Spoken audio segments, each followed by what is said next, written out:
Bé, bona tarda de nou. Passem a la cloenda d'aquestes jornades i serem molt ràpids perquè és més interessant el que farem a fora que no aquí dintre. Però a veure si...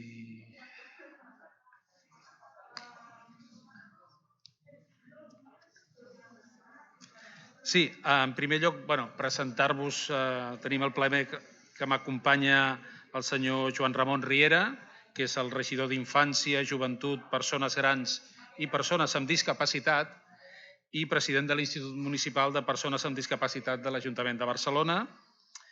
I, si em permeteu, diré unes breus paraules i després li cedirem la paraula a ell perquè faci la cloenda ja definitiva. Bé, només seré molt ràpid, simplement insistir en l'orgullosos que estem d'aquestes jornades del 25è aniversari per tot el que suposa d'estar presents durant 25 anys, més un de pandèmia, aquí celebrant aquest tipus de jornades, però a més amb la satisfacció de veure els fruits que s'han aconseguit des de CAPS i des de tot el conjunt de famílies i persones amb sordesa. Quan començàvem l'any 96, que com deia estava tot per fer, ni amb el millor dels somnis jo crec ens imaginàvem una situació com l'actual. Per diverses raons. Una, perquè ja us he dit que el llistó estava molt avall, l'estigma marginal de les persones amb sordesa era molt gran i encara no es veia aquests canvis tecnològics.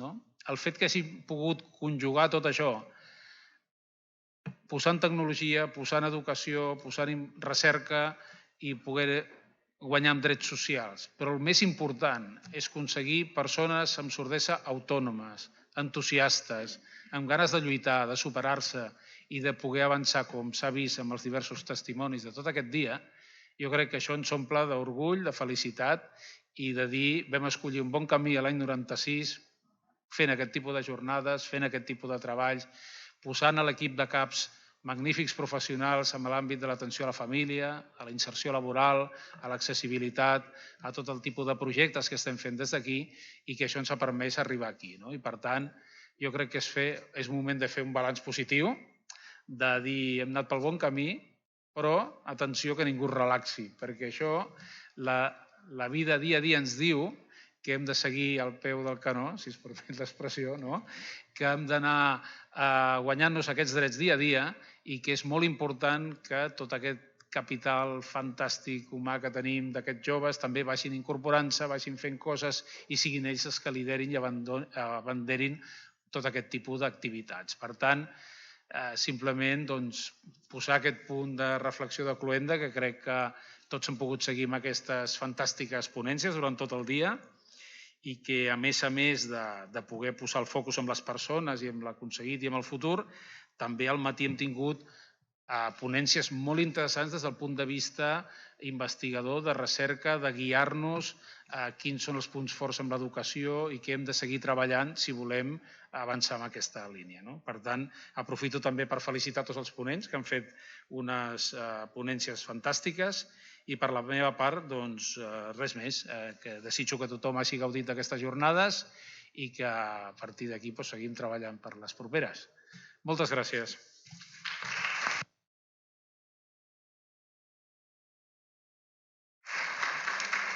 Molt bé, doncs moltíssimes gràcies, Raimon, i moltíssimes gràcies a CAPS. I deixa'm començar dirigint-me als músics que acaben d'interpretar que no hi havia res a disculpar, que certament acabem de sentir una magnífica versió del Hey Jude dels Beatles i que cal aplaudir.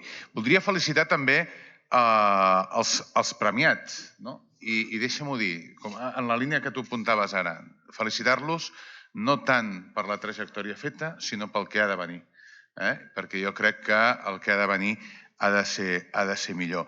I deixeu-me agrair també la feina que dia a dia fa a CAPS i sobretot en col·laboració amb nosaltres, en col·laboració amb l'Ajuntament de Barcelona i en col·laboració amb l'Institut Municipal de Persones amb Discapacitat. Vosaltres col·laboreu molt activament en la que diem tècnicament la XIP, la xarxa d'inserció laboral, i també en la xarxa d'accessibilitat i vida independent, i la vostra contribució és molt valuosa. I penseu que no venim, i ha sortit amb els diferents ponents, no venim de moments senzills. O sigui, penseu que durant la pandèmia 2/3 de la contractació feta amb la xarxa d'inclusió laboral de Barcelona, 2/3 es van destruir, que no és poco, i que justament ara, en el moment de recuperació, a poc s'estan recuperant. Fa 15 dies, en el Saló de l'Ocupació, o 3 setmanes, em deien que estàvem a poc de tornar a xifres de contractació de 2018, 2019. Bueno, estem recuperant, però cal consolidar.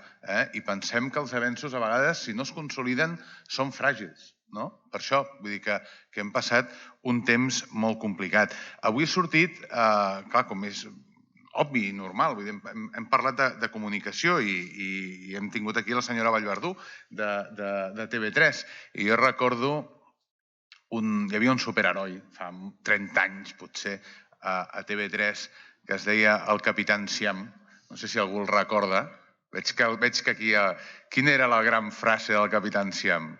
Els petits canvis són poderosos. I jo crec que aquesta és una magnífica línia estratègica a seguir i aprofundir. Els petits canvis són poderosos, perquè també en matèria comunicativa durant la pandèmia hem patit. Nosaltres, per exemple, des de l'IMPD vam estar traduint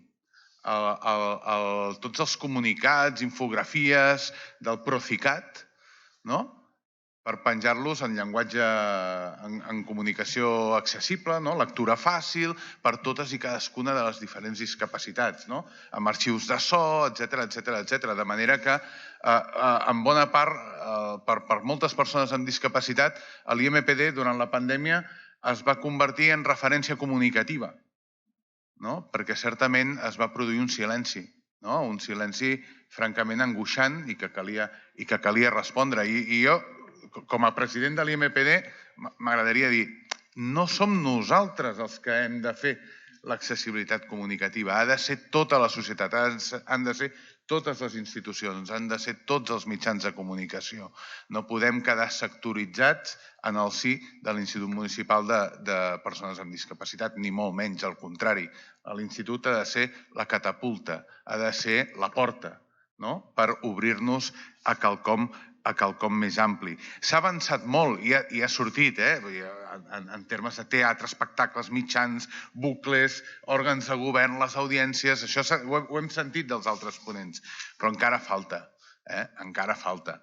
I en els propers 25 anys ja veurem molts més avenços, tant a nivell tecnològic com a nivell social, perquè una de les coses que ha sortit, i se n'ha parlat també, és que falta formació.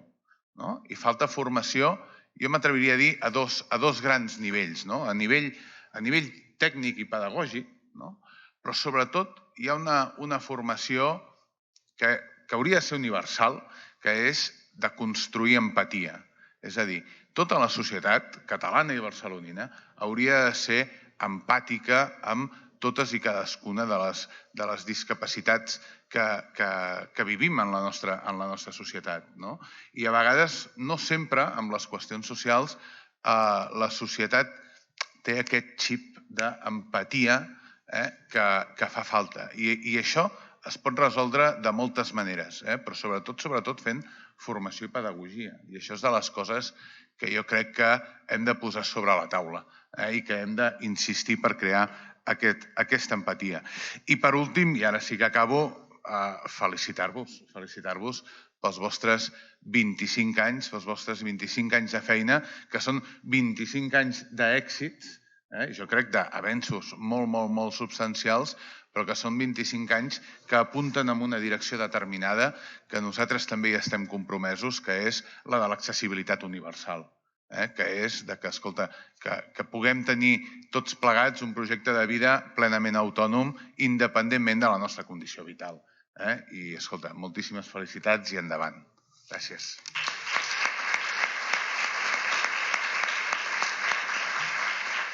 Moltes gràcies.